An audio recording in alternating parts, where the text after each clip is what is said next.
Boa noite, meus amigos. Estamos aqui de volta.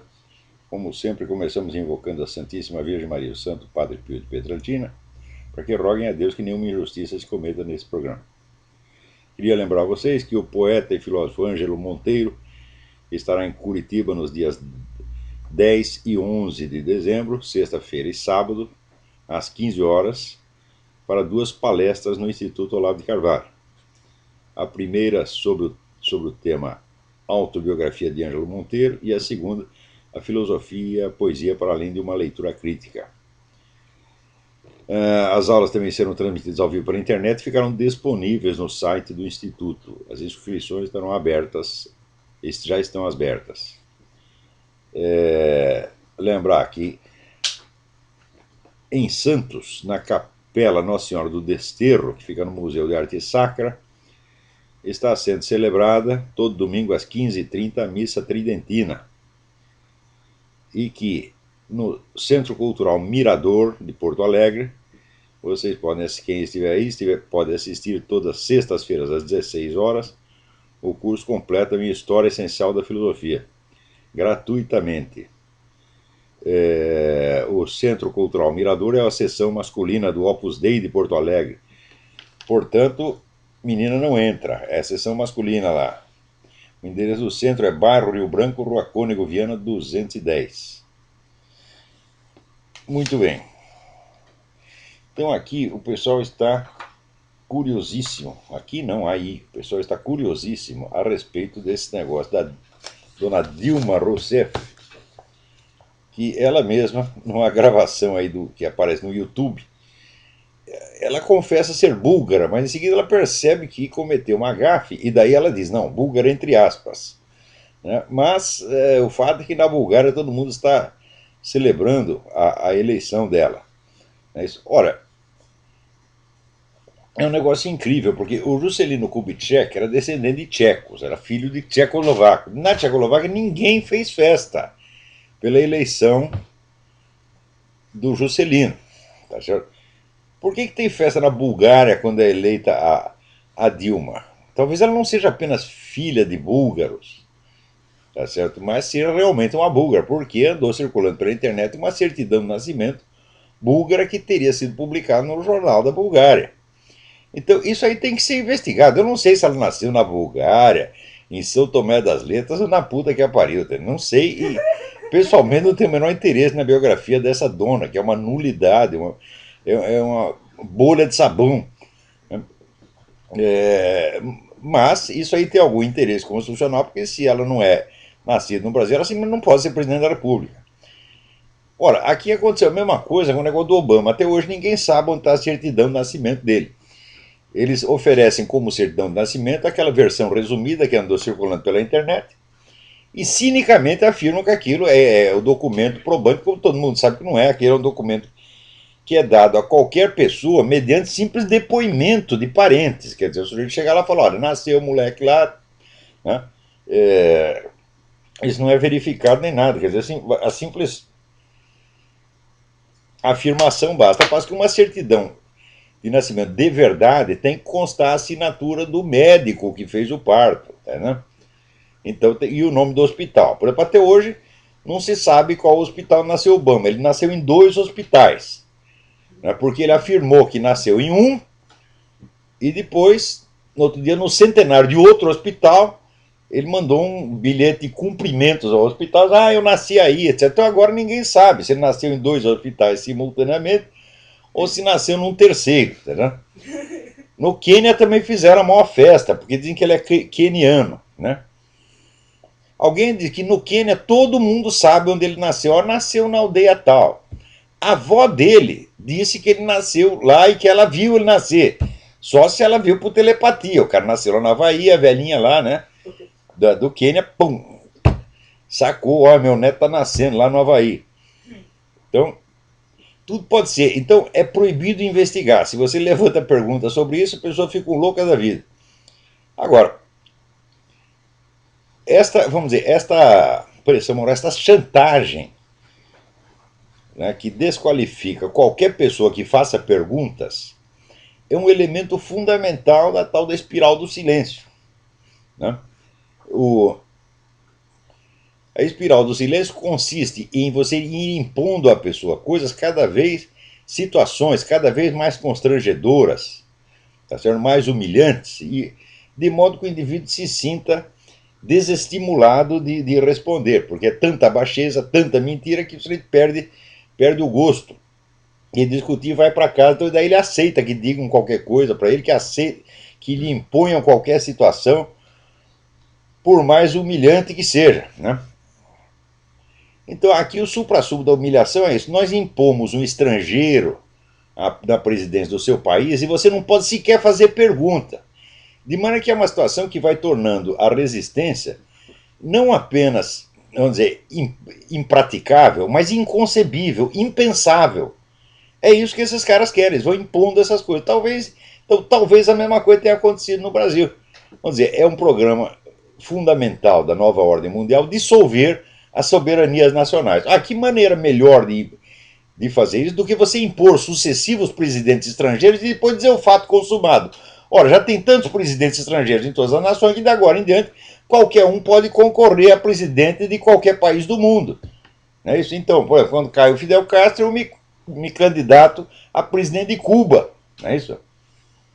E os cubanos vão lá ter que me aguentar. Já aguentaram o Fidel Castro, não pode aguentar eu, porra. É? E assim por diante. Né? O presidente da China se cansa da China, se candidata a presidente do Uruguai. É assim por diante. Então, estão criando uma situação onde ninguém pode averiguar a nacionalidade do presidente que elegeu. Isso está sendo imposto. Eu duvido e faço pouco, né, que isso seja coincidência. Porque ninguém no mundo, em país nenhum, ninguém chega sequer a ser candidato à presidência sem a aprovação e o apoio dos grandes centros globalistas. Sem se o Rockefeller aprovar, se o Jorge Soros aprovar, se a turminha da ONU aprovar, ninguém chega a ser sequer candidato.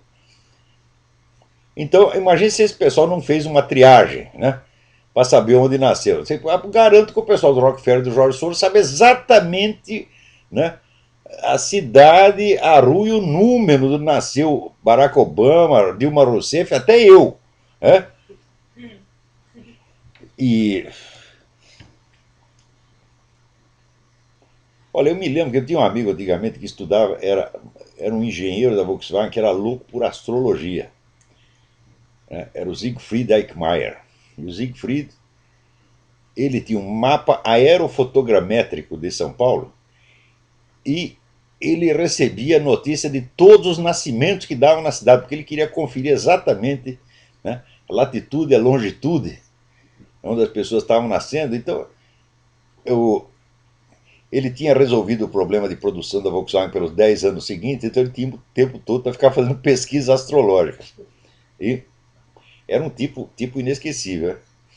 Daí ele mandou fazer lá um cardápio no restaurante da Volkswagen, você podia escolher a comida pelos nomes das comidas ou pela dosagem de proteína, vitamina, etc. Então tinha o cardápio vulgar e o cardápio técnico, né? Eu não duvido que muita gente ia lá e escolhia pela soma, fazia a soma, ó, quero X proteínas, pá, e vinha. Então, entre outras originalidades, o Siegfried tinha isso, que ele tinha o controle de todos os nascimentos que ocorreram na cidade de São Paulo. Eu digo, mas se o Siegfried, isso vai fazer 20 anos, tinha esse controle, como é que essa turma não tem? Né? Não há mistério nenhum no nascimento dessas pessoas. Agora, há mistério para o povão, para nós os trouxas, para as pessoas que se informam através da Folha de São Paulo, da TV Globo. Então, tudo é mistério, meu filho. Não vão ficar sabendo de nada. Né? Agora, para que saber de alguma coisa num país que tem como ministro da Educação esse o Fernando Haddad? Eu estou dizendo há tempos que esse sujeito é analfabeto, há tempos eu estou dizendo isto, que ele não pode ser, não digo que ele não pode ser ministro da Educação, ele não pode ser diretor de uma escola, ele não tem qualificação para ser diretor de uma escola primária. Daí aparece agora o sujeito dizendo, não, os alunos têm que ir lá e preencher o cabeçário. Cabeçário? Cabeçário, com perdão da palavra, é a puta que o pariu. É? Vai estudar, vai pra casa, vagabundo. Né? Cabeçário só pode ser coleção de cabeça. Né? Aquelas cabeças que você, quando, né, no tempo que tu era botocudo, que aliás é até hoje, tu cortou um monte de cabeça, secou as cabeças, tem um monte de cabecinha pendurada lá. Agora, o pior é o seguinte, aqui na coleção de cabeça dele tá a cabeça dele mesmo. Né? Então, não tinha aquele negócio do museu em Portugal, que tinha um esqueleto grande e um esqueleto pequeno. Daí o guia mostrava o esqueleto grande e falava, esse é o esqueleto de Camões. Daí o visitante perguntava, e esse esqueletinho pequeno? Esse é o esqueleto de Camões aos 5 anos de idade. Tá certo? Então, o Fernando Haddad também. Olha, aqui temos uma coleção de cabeças ilustres. Está aqui a cabeça do Juscelino Kubitschek, a cabeça do Getúlio Vargas, a cabeça do Tiradentes e aqui a cabeça do Fernando Haddad. Né? Ou aquele bêbado que, né, o polícia ajudou ele a entrar em casa, ele não conseguia botar a chave no buraco, e daí ele quis mostrar a casa, olha, aqui é a sala, ali é a cozinha, aqui é o quarto, ali é a cama, aquela é minha mulher e aquele que está deitado com ela sou eu. O Fernando Haddad também. Você já reparou, todo mundo está vendo que ele não tem cabeça nenhuma. Onde está a cabeça dele? Está no cabeçário! A coleção de cabeça! Né? Agora, essa situação também vai sendo imposta. Eu vou dizer uma coisa para vocês, funcionários do Ministério da Educação. Se você não é um militante petista, um puxa-saco compulsivo, você tem obrigação estrita de não obedecer uma só ordem desse filho da puta que está lá usurpando um cargo para o qual ele está totalmente desqualificado. Vocês não sabem o que é desobediência civil, não? Eu, se eu fosse funcionário dessa coisa, a primeira ordem do cara eu falei, não obedeça porque você não é ministro merda nenhuma, tu é um usurpador, sai daí. Daí as pessoas iam me prender, eu digo, aceito perfeitamente ser preso, tá certo? Porque na prisão eu vou encontrar pessoas de mais alto nível cultural, posso ter uma conversa que preste. Agora aqui com esse cara aí não posso. Né? Falando nisso, lá de Roma, o padre Máximo, que já traduziu vários artigos meus, é uma pessoa muito amável, né? Traduziu para o italiano, ele me manda aqui um e-mail dizendo, magnífico artigo, O Dever de Insultar. Muito obrigado, padre. Quando perguntei ao Marechal de Carabinieri, quer dizer, Marechal é sargento, na verdade, que sentido fazia permitirmos que uma multidão de muçulmanos rezasse em direção à Meca na nossa lindíssima praça e na frente da nossa sagrada catedral, Duomo de Milão, não é de Roma, é de Milão, eles vão na frente do Duomo de Milão, né, e ficam lá rezando para a Meca. Visto que eles não nos deixam e nos prendem quando usamos uma correntinha de ouro com crucifixo, é isso mesmo, se você aparecer na Arábia Saudita com uma correntinha de crucifixo, tu vai preso. Você não precisa, não é rezar, nem falar nada, tu vai abrir o bico. Né? Daí me foi respondido, não podemos nos rebaixar ao nível deles. Eu digo, ora, meu Deus do céu, isso aí é que nem aquele governador do Paraná, o Rubens Requeijão. O sujeito vai lá, bate nele, né? Ele sai correndo e diz, não posso me rebaixar ao nível dele. Ora, quer dizer, isso aí é covardia enfeitada, meu Deus do céu. Né? É a covardia enobrecida. Quer dizer que se o sujeito tem medo de brigar, né? Até o outro gozou da cara dele, falou, não, ele é piá de prédio, ele não sabe brigar. Né? Ora, alguma coisa tu tem que fazer, meu filho. Né? Mas o Requeijão não reage, nem sequer mete um processo do cara, né? Ele se faz de superior, o que vem de baixo não me atinge.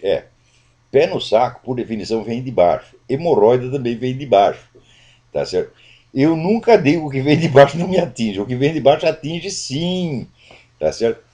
Então, Agora, fazer-se de superior é a prova inequívoca de inferioridade. Então, alguma coisa tu tem que fazer. Se dissesse, olha, tu tá doente, o cara tá doente, né? Daí tá bem, tá certo, tá doente, você não tem força para reagir, tu aguenta a porrada, né?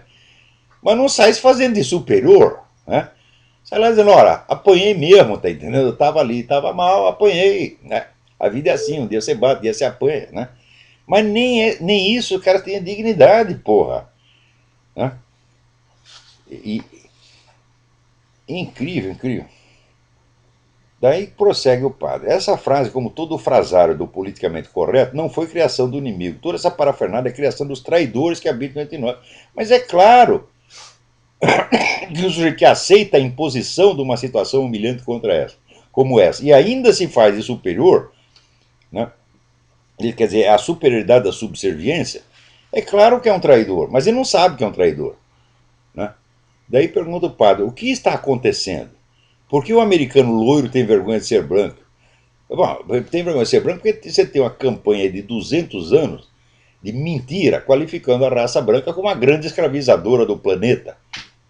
Quando hoje em dia se sabe, né,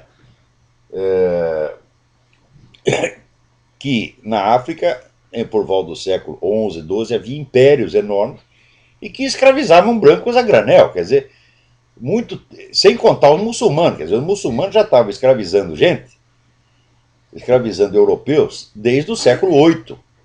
E foram milhões e milhões e milhões de pessoas. Né?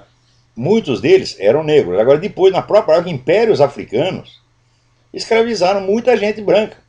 E quando o português chegou lá, simplesmente deu o troco. Não é isso? Então não tem nada que reclamar. Quer dizer, esse negócio de os negros se fazerem com os eternos coitadinhos, isso é conversa de malandro para tomar dinheiro do governo e obter vantagem, porra. Quando o cara vier com essa conversa, nós, os negros, somos vítimas, vai tomar no olho do seu cu, mentiroso do caralho. Você escravizou um monte de gente na Europa, agora fica reclamando. Não foi, eu não fiz nada, foi meu tetravô. E o branco? Eu, por acaso, escravizei alguém? Tem algum escravo na minha casa? Né? Então, para eles, a culpa do branco se transmite de geração em geração, mas a deles foi apagada, sumiu na noite dos tempos. Né? Agora, por que essas coisas acontecem? Daí eu até mandei uma resposta ao Padre Máximo explicando o que me parece ser a coisa. Acontece que quando apareceu a tal da civilização liberal democrática moderna, o liberalismo e a democracia são apenas um arranjo prático de circunstâncias para, vamos dizer, para propiciar uma certa ordem e funcionalidade na economia e na sociedade política. Isso não é uma civilização de maneira alguma. Tá certo? É apenas um pedaço minúsculo de uma civilização. E esse arranjo, então chamado liberal-democracia, ele não tem valores morais próprios, ele não tem uma ética própria. Ele simplesmente copiou certos valores do cristianismo, né, tirando o conteúdo espiritual e o fundamento metafísico que tinha tudo aquilo. Então, a moral da liberal-democracia é apenas umas regrinhas práticas, tá certo? Sem nenhum alcance sobre o coração humano. Então é claro que pessoas educadas nisso aí não são verdadeiros homens, não são pessoas de fibra, não têm valores morais efetivamente. Tá certo? Tem apenas conveniências morais.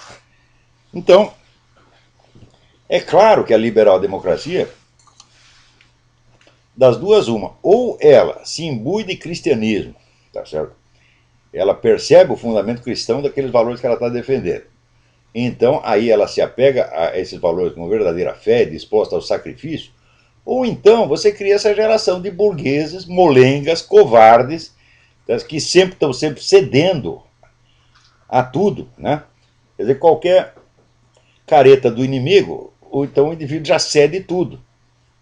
Então o fato é o seguinte, o fato é que o outro lado, o Islã vem com, vamos dizer, o poder da sua fé. A fé você pode achar errada, mas a fé enquanto atitude psicológica, ela é genuína. Então pela fé o sujeito morre.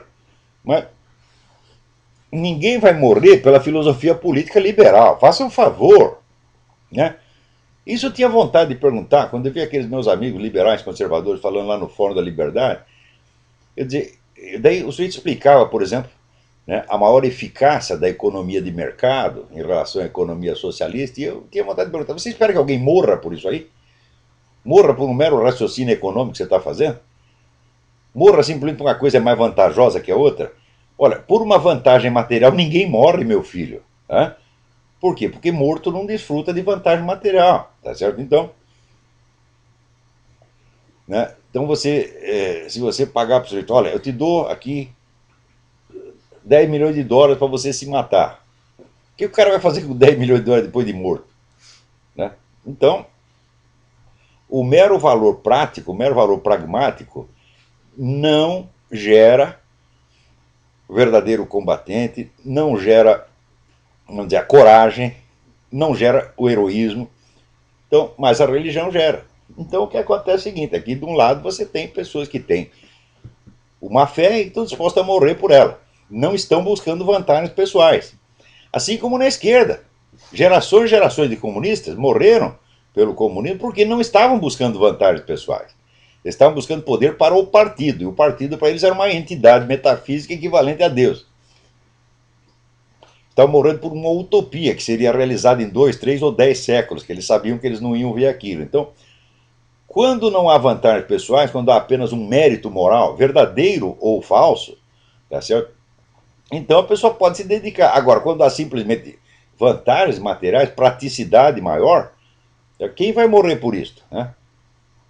Então é natural que esse pessoal, burguês, liberal, democrata, sejam todos uns cagões. Falando nisto, até me chegou aqui uma notícia de que o Partido Democrata, o DEM, reconhece que está fodido e mal pago, está quase acabando. Né? E que agora nós temos que fazer alguma coisa, temos que dar um jeito. Então fizeram uma reunião. Né? Então, o pessoal assim, quando o negócio está mal parado, a primeira coisa que eles fazem é marcar um almoço num restaurante de 5 estrelas, gastar um montão de dinheiro. Né? Eu sugiro, o seu partido está mal, então você deixa de ir no restaurante de 5 estrelas, você come um cachorro quente na esquina e dá o dinheiro para o partido. Primeira coisa, no tempo do Partido Comunista, só comia em restaurante de 5 estrelas 3 ou 4 caras do comitê central, de vez em quando. Em geral, levavam uma vida muito modesta e comedida, tá certo? Por quê? Eles estavam vivendo para o partido. Agora, se você é um grão burguês, você quer, né, bem-estar, prazeres e bem-estar, então a primeira coisa você devia sair da política. A mim, sempre que me convidavam a falar em qualquer lugar, eu pedia assim, não me ponha num hotel de 5 estrelas. Me ponha num hotel barato. Não gaste dinheiro à toa. Isso aqui não é divertimento, isso aqui não é show business, isso aqui é militância. E militância, as finalidades da militância se sobrepõem aos interesses das várias pessoas envolvidas. Mas não adiantava falar, Os caras estão viciados nisso aí. Então, já começa por aí. Né?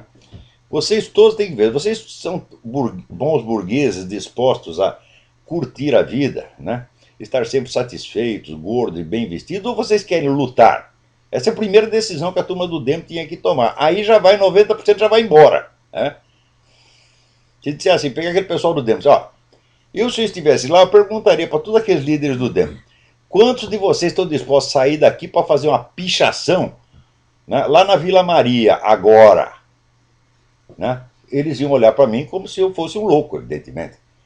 Então, diante dessa reação, dizer, então, meu filho, seu partido já acabou. Já acabou. Tá certo? Porque no Partido Comunista eu vi altos dirigentes arriscarem a vida. Marighella não morreu metralhado na rua, né? E assim tantos outros foram perseguidos e enfrentavam. Então eles queriam realmente o poder para o seu partido. E vocês, o que vocês querem? Vocês querem apenas um carguinho? Né? Então, nos últimos anos, o DEM viveu como uma espécie de pseudópodo do PSDB. Então, o DEM é uma força auxiliar do PSDB e, ao aceitar essa posição, já está automaticamente se liquidando. Quer dizer, então, os caras estão cometendo suicídio aos poucos. Há muito tempo, de repente, começa a ficar moribundo e estranha. Falar, o que está acontecendo comigo? Eu digo, meu filho, pô, o que é isso, pô? Você faz uma cagada por dia, hein? Gasta sua energia, gasta seu dinheiro, gasta seu prestígio, joga tudo na lata do lixo e de repente percebe, eu estou fodido. Por quê? Vocês são burros demais, esse que é o problema. Então, eu há anos disse para eles, no tempo que chamava Partido da Frente Liberal, de o que vocês têm que fazer, vamos dizer, é um partido que tenha unidade de convicções, onde você tenha militantes que confiam no partido e que apostam a vida no partido, porque ali enxergam valores. Isso é a primeira coisa. Uma vez teve uma reunião da juventude pefelista lá em Porto Alegre, era uma molecada enorme que estava disposta a militar pelo partido. O que foi feito dessa molecada? Tudo se perdeu, tudo se dispersou. Tá certo? E eu percebi que aqueles jovens estavam ansiosos por alguém que levantasse uma bandeira que criasse entusiasmo para eles. E, em vez disso, o PFL o que oferecia? Aquele discurso xoxo de ideais liberais, né, a funcionalidade da economia, né, os impostos, etc, etc. Pô, o que é isto? É verdade que imposto elevado é um pé no saco e pode até, vamos dizer, gerar uma rebelião. Mas você acha que a juventude pensa em impostos? O jovem não paga imposto, quem paga é o pai dele. Então, isso, a conversa de imposto, não motivam a juventude a militar, meu Deus do céu. Quando é que vocês vão aprender uma coisa dessa? Então, o pessoal do DEM, em primeiro lugar, tem que entender o seguinte: se você não quer ter inimigos, você não pode entrar na política. Agora, a esquerda trata vocês como inimigos. Até o José Serra falou. O PT trata o adversário como se fosse um inimigo a ser eliminado, não alguém com quem ele quer debater. Ora, se você sabe disso, você sabe que o cara é seu inimigo, por que você não quer ser inimigo dele? Se você quer ser amiguinho do inimigo e ter apenas discussões políticas com ele, você já perdeu, você não entendeu? É porque você entra lá com esses argumentos adocicados e o cara vem com um martelo e te dá uma martelada na cabeça, porra. Te xinga tudo quanto é nome. Não adianta nem você querer se fazer de esquerdista, porque o Zé Serra se faz de esquerdista. Agora, veja tudo que falaram do Zé Serra, acusaram o Zé Serra de todos os crimes possíveis e imagináveis. Quanto mais você se aproxima dessa gente, quanto mais você quer paz com eles, mais eles vão te derrotar. Isso é experiência universal. Universal. Por exemplo, você vê, o Partido Democrata, desde os anos 50, nos anos 50, 60, ele começou a puxar o saco dos comunistas. Você pensa que os comunistas amansaram com o Partido Democrata? Não. Você vai ver. Olha, o pessoal do Partido Democrata chegou assim a se rebaixar perante os comunistas ao ponto que o Ted Kennedy, recém-falecido, o Ted Kennedy tentou uma aliança com o Kremlin contra o Ronald Reagan, contra o presidente do seu próprio país. Aliança com o inimigo contra. Quer dizer, ele tinha mais ódio do Partido Republicano do que dos comunistas, que até a altura já tinham matado 100 milhões de pessoas. Então, isso é um bando de otário que pensa que você puxando o saco de comunista vai despertar amor, né, e carinho neles. Não, ao contrário, quanto mais você puxa o saco, mais eles vão cuspir em você. Isto é assim, é a experiência de 100 anos. Agora, tem alguém no Partido Democrata, na liderança do Partido Democrata, entre esses seus assessores técnicos, esses seus marqueteiros, que conhece algo da história do comunismo, algo de estratégia comunista? Ninguém conhece nada. Se somar todo. Ó, vocês só leem livro de administração e autoajuda, meu Deus do céu. Mas eu duvido e faço pouco que pega os dirigentes todos do DEM. Vamos ver qual é a sua cultura política. O que você leu? De vez em quando você lê, sai um best-seller, né, anunciado no suplemento do New York Times. Daí você é até capaz de fazer um esforço hercúleo e ler aquele livro, né? Os livros do Kenneth Maxwell, todos vocês devem ter lido, né? Os livros do Thomas Skidmore, né? Quer dizer, que são aqueles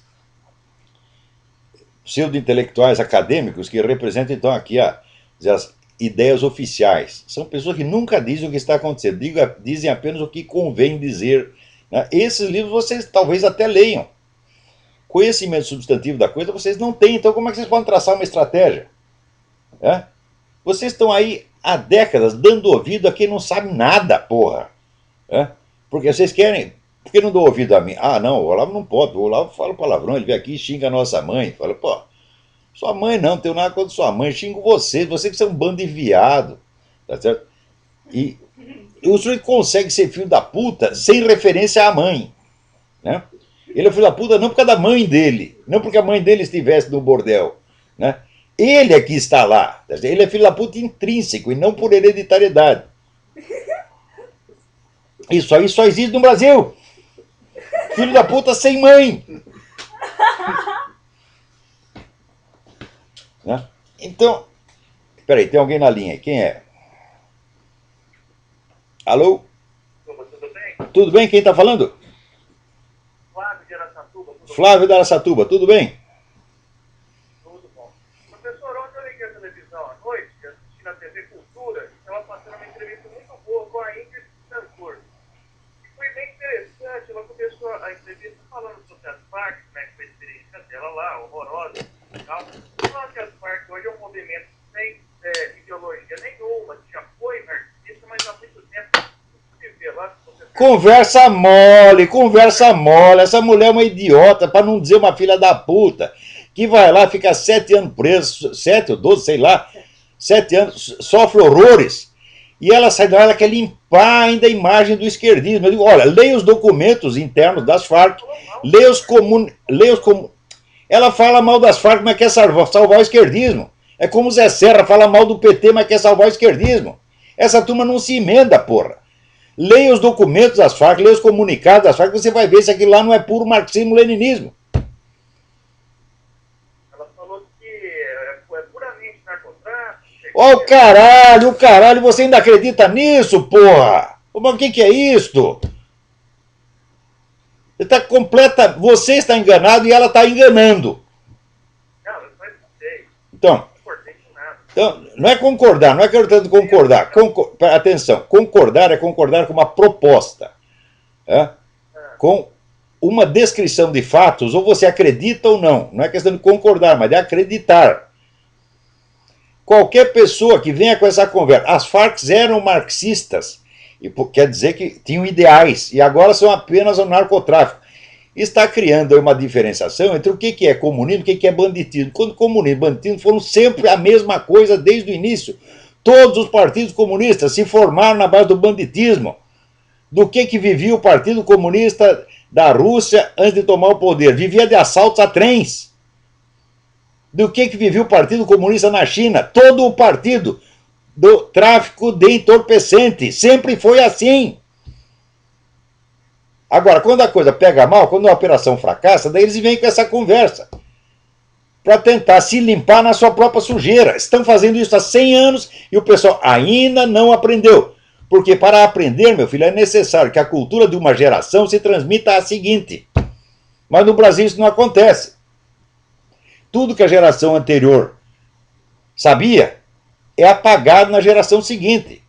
Pô, não tem gente. Outro dia não veio um camarada, um estudante, me dizer: você precisa ler o livro do Eduardo Galeano, Veias Abertas da América Latina. Você não está sabendo de nada, tu não leu o Eduardo Galeano? Eu digo, porra, eu li o Eduardo Galeano com 17 anos de idade, caralho, já sei que é uma bosta. E tu me vem vender como novidade um treco que tem meio século. Né? Então, essas coisas também, esta estratégia do Partido Comunista de se utilizar de meios criminais e em seguida se limpar na sua própria sujeira, né? Dizer, não, aqueles caras, eles só praticaram banditismo, não tinham mais ideais. Isso é mais velho que andar para frente e ninguém ainda aprendeu. Pô, assim não dá. Assim não dá, toda hora tem que ensinar a mesma coisa, porra. É assim, você está ali ensinando o ABC, você ensina o A, né?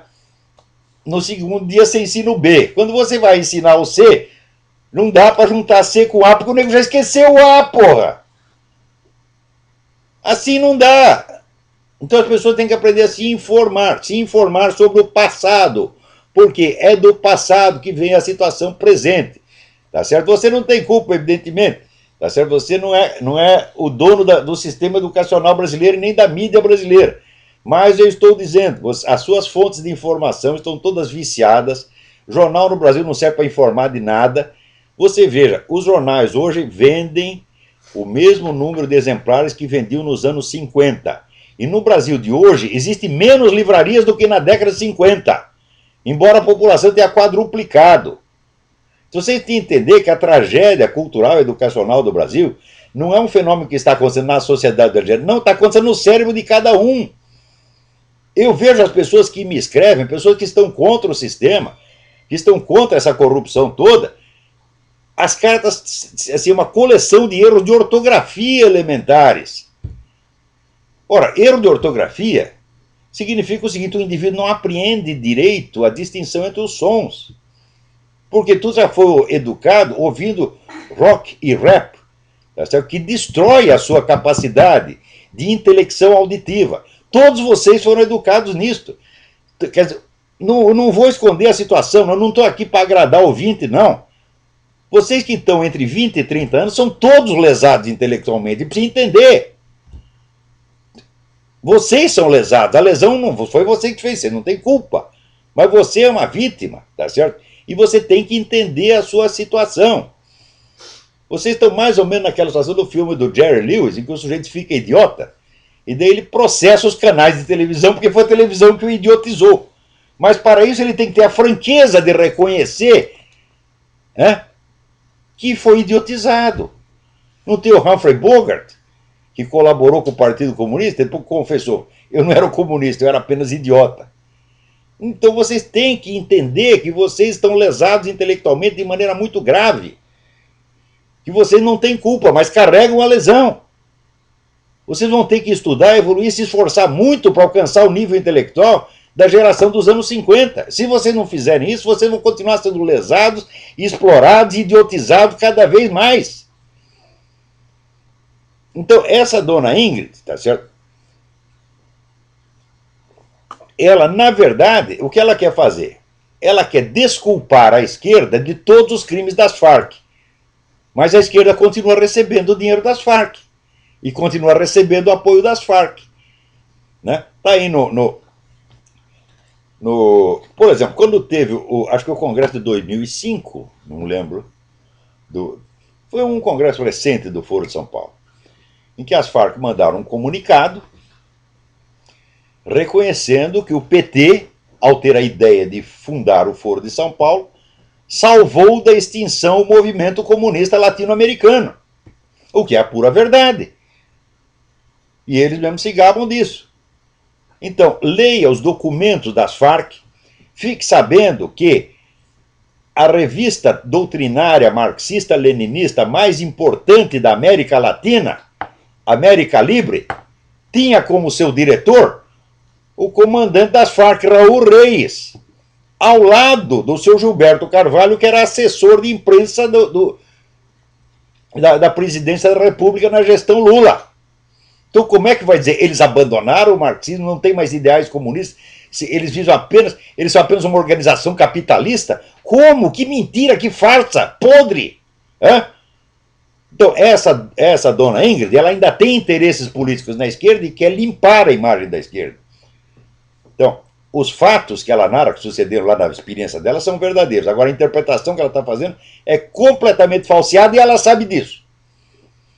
Digo, ora, mas peraí, se as Farc abandonaram o marxismo-leninismo, por que elas publicam uma revista de marxismo-leninismo?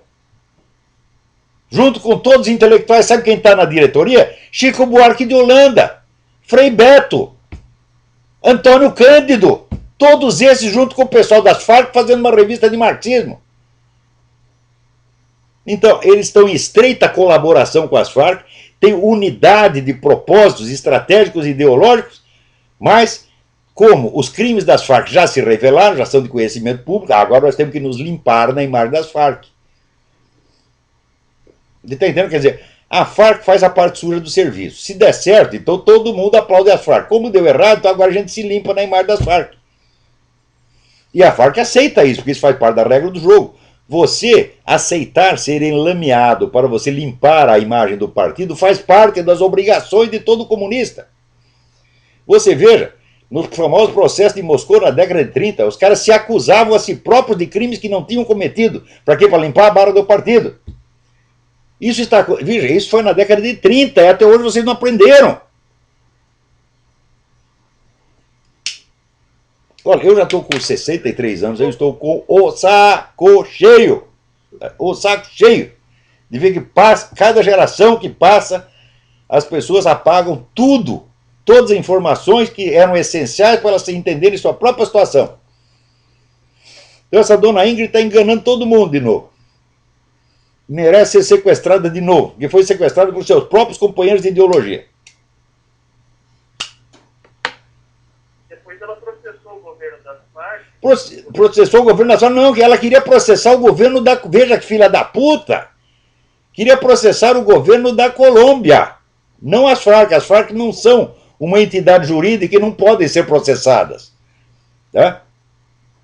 Queriam processar o governo da Colômbia, daí houve um escândalo geral na Colômbia, todo mundo jogou a tomate nela, ela mudou de ideia. Quer dizer, processar para pegar uma indenização. Compensação social, porque se o governo, se o Estado não protege o cidadão, não tem a capacidade de proteger, isso é uma forma de compensação social. E ela falou assim... Ah, quer dizer, o governo da Colômbia é culpado do que faz seus inimigos? Ora, moleque, vai tomar no olho do seu cu. Ora, pô, quer dizer que você vem dizer a mim que o governo da Colômbia é culpado do que faz os seus inimigos?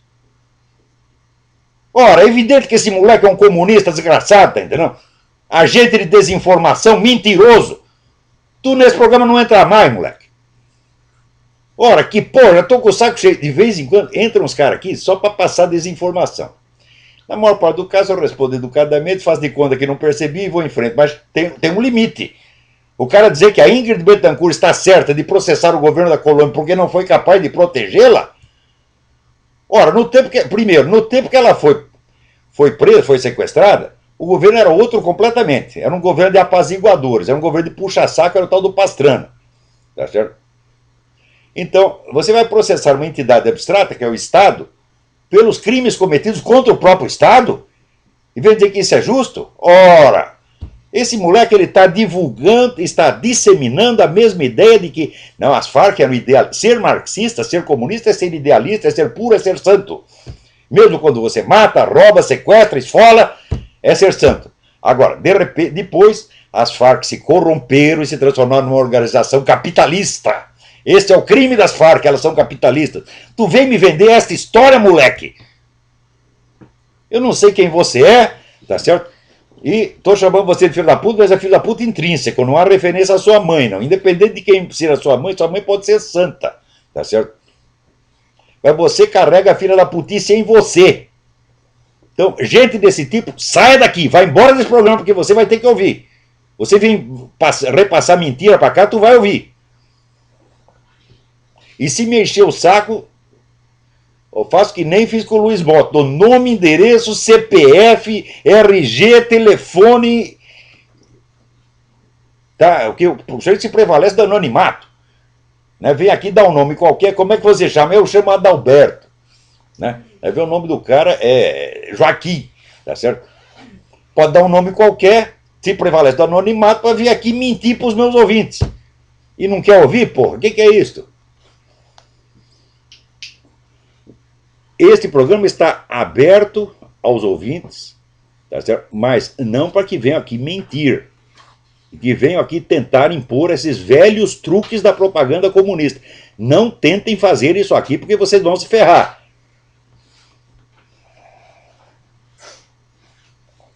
Tá?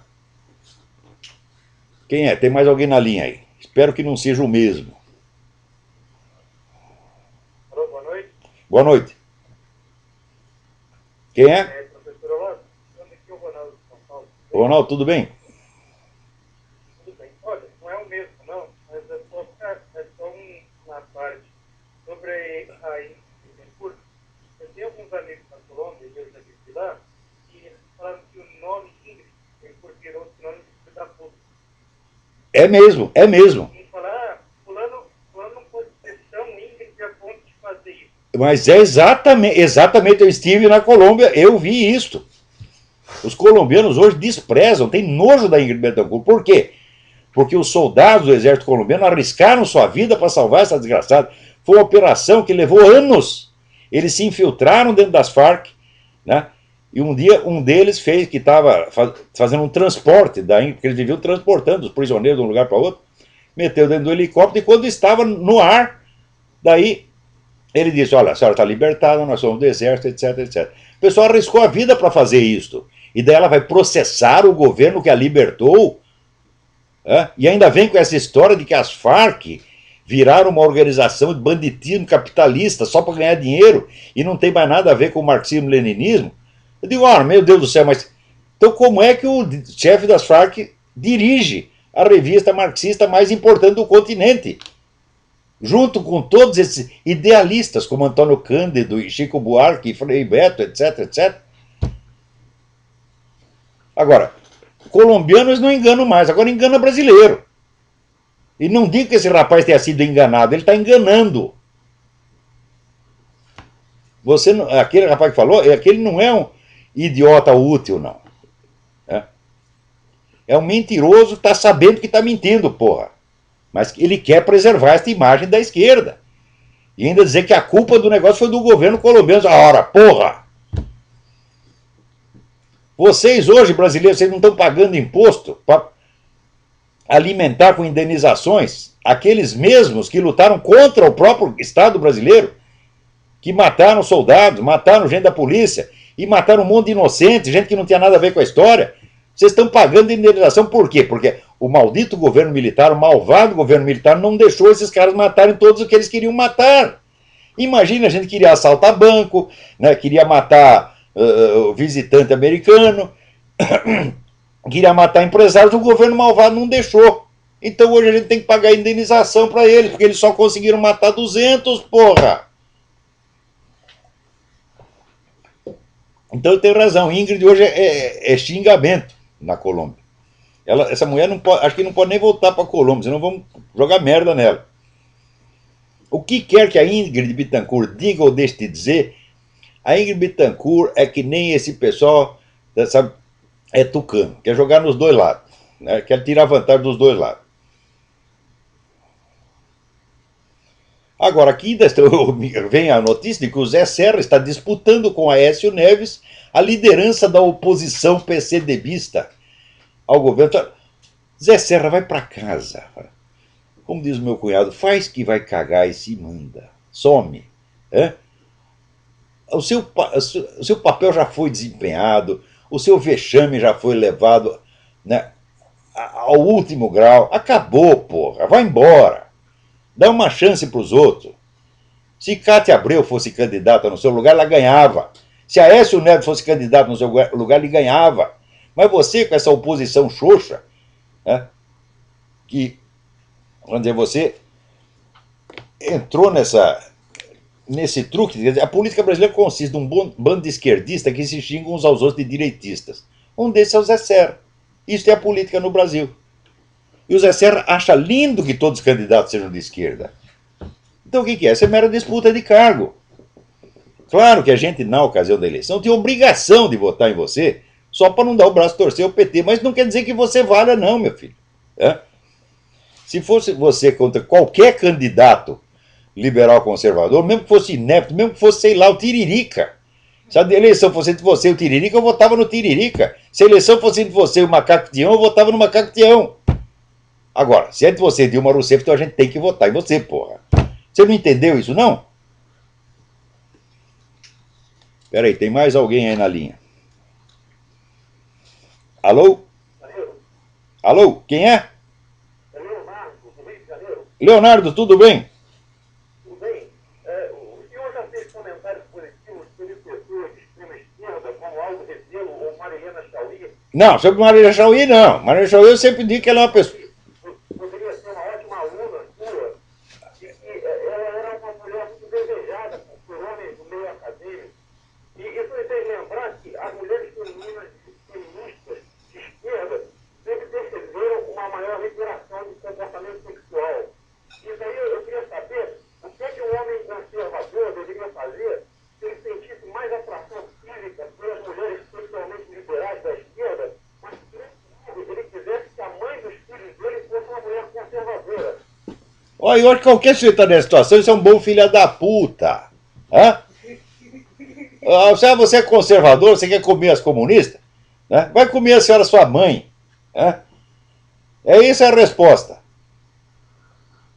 Por quê? Em primeiro lugar, o sujeito que só vê na mulher a sua atração física imediata e é motivado por isso, o sujeito já não presta, já não presta.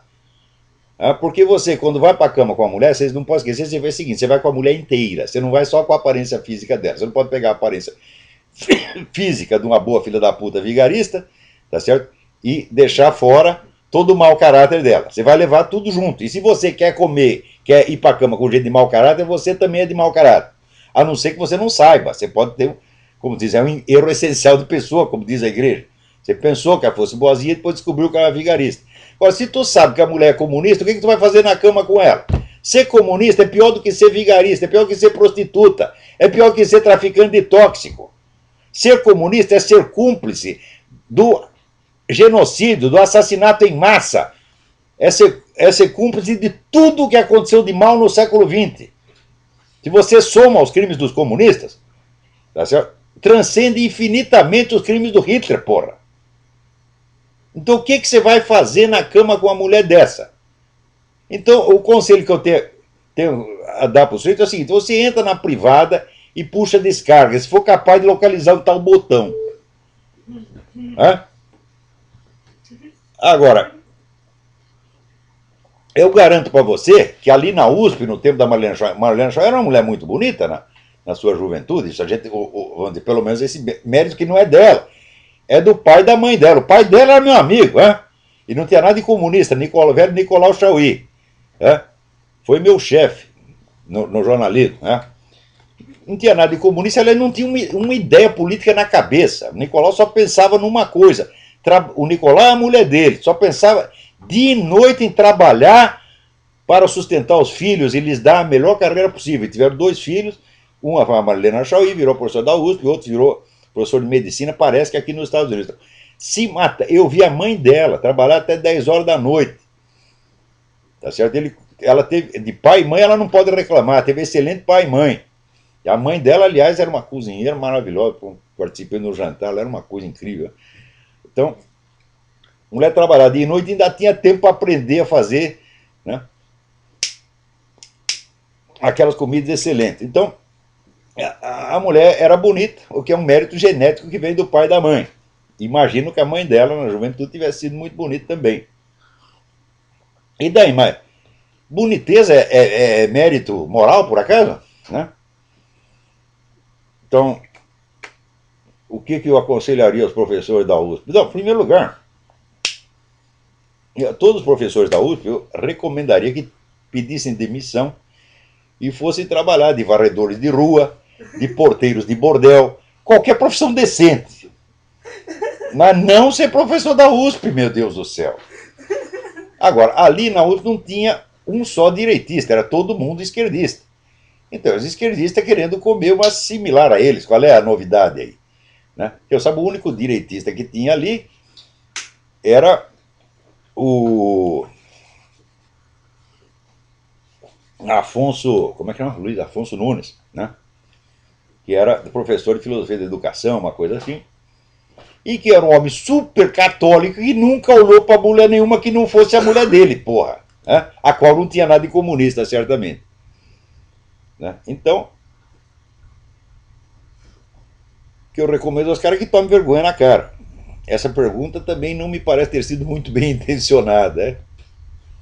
Mas, de qualquer modo, nós a respondemos.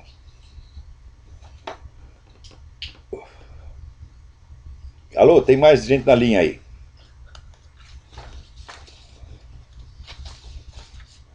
Aqui tem uma notícia sobre irmãos de Lula estão vivendo uma vida muito modesta, não tem dinheiro. Vamos pedir dinheiro pro Lulinha, porra. O que é isto? Ô Lulinha, você sobe na vida e deixa a família na merda, que nem o Obama aqui, porra, que tinha a tia dele vivendo num cortiço, o irmão dele vivendo numa favela, enquanto ele e a Michelle no bem bom, né? Porra, o que é isso? Vocês não têm vergonha na cara?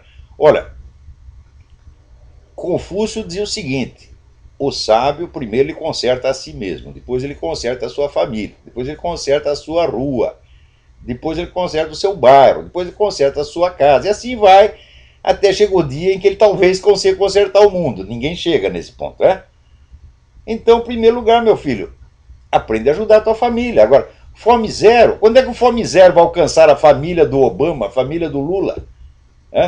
sujeito que deixa a família na merda, na necessidade, né, a não ser que não saiba. Às vezes você perde contato com a pessoa, não sabe. Pode dizer, aquele irmão que está no Quênia. Talvez o Obama tivesse perdido contato. Mas como é que ele perde contato com a tia que está aqui vivendo como imigrante ilegal? Aí não tem desculpa. Né? Então, ô Lula, vai fazer o fome zero na sua família, porra. O seu dinheiro é suficiente, o dinheiro do mensalão. Porra, o dinheiro do mensalão, pedia pro Zé Dirceu, porra. Chega lá, ô Zé Dirceu, olha lá, minha tia tá passando fome, dá um jeito lá, porra. Agora aqui, peraí, tem mais outra pessoa? Alô? Professor? Sim. Professor Olavo, Adriana, tá me ouvindo? Adriana, tudo bem? Professor Olavo, do Rio de Janeiro, tudo bem? Tudo bom, graças a Deus. E aí?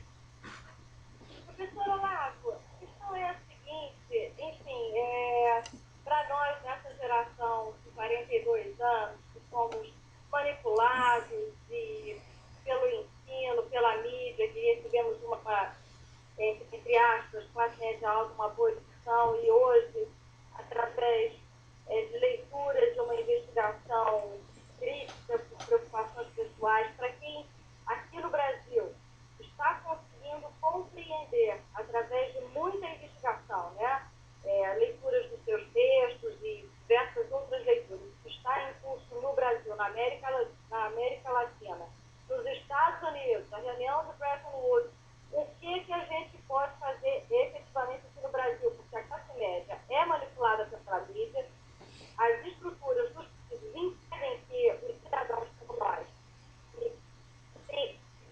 conseguimos adquirir alguma consciência do que está em curso, que consiga chegar nos partidos. A estrutura do PSDB é impossível.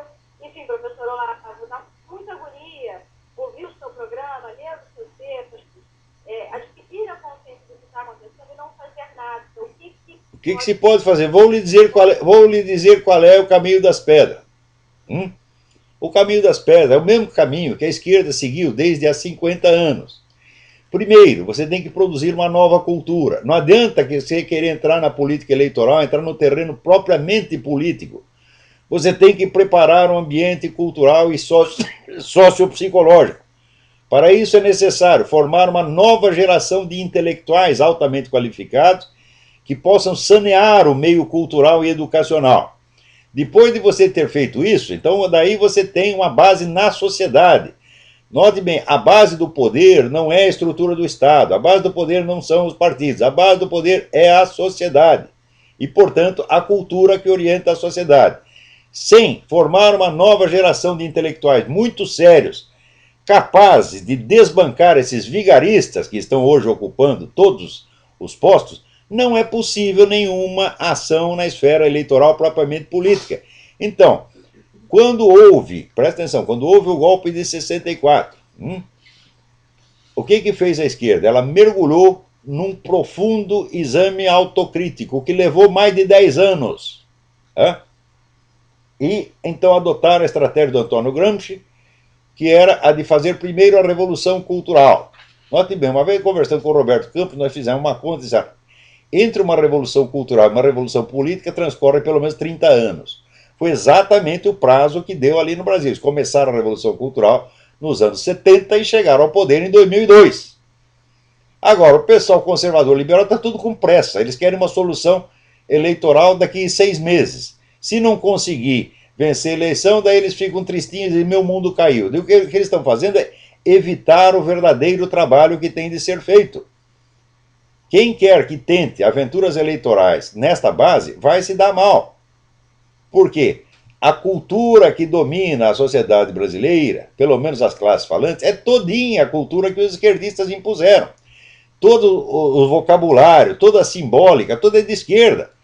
Então, você tenta, no meio disso, entra o espertinho do PFL, do DEM, e diz, não, nós vamos parasitar o discurso deles, nós vamos roubar as bandeiras deles. Então chega lá você com bandeira esquerdista, mesmo que você se eleja, mesmo que você obtenha uma vitória eleitoral, você deu a vitória ideológica ao inimigo. Então daí é o seguinte, daí por diante, ou você serve a esse inimigo, ou você vai ser jogado fora. Então isso é a anti-vitória, isso é a espiral. O próprio indivíduo impõe a si próprio a espiral do silêncio.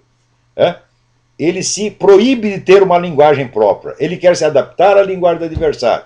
Por quê? Porque já perdeu na esfera cultural. E se perdeu na esfera cultural, não adianta querer conservar carguinho.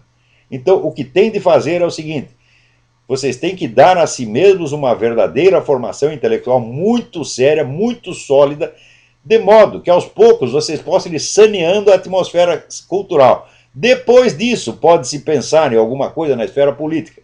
Tá certo? Provavelmente, eu, quando isso acontecer, já estarei irremediavelmente, irrevogavelmente falecido. Então, já que eu faleci mesmo, acabou o nosso tempo. Até a semana que vem. Muito obrigado.